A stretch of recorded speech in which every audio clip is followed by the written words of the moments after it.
Yan guys, parcel reveal. Ano to, Taobao, China mismo galing to kasi Chinese ang nag-order.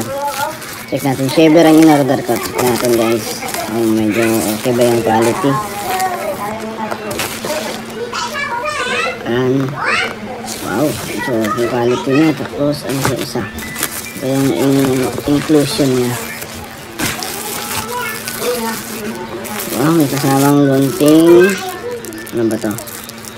Parang panghilot sa ano to sa batok. Ito yung gunting niya. Stainless blade. Ay, kaya Bisaya mong ganun eh. Buksan na natin to. Kung medyo maganda ba. Ano lang ang presyo nito eh. 500 sa peso.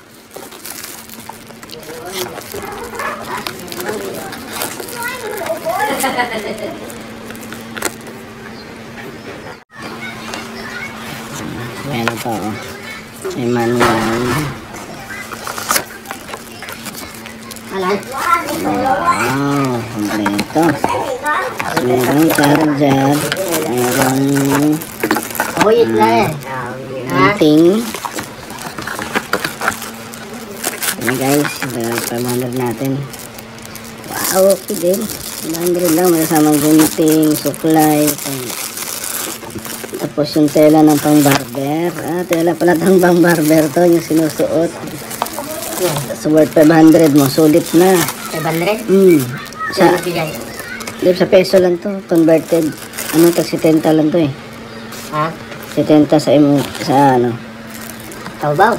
Oo, Taobao China. Pinabili ko kay Atay. Pwede, ganda. Pwede, sulit. Okay.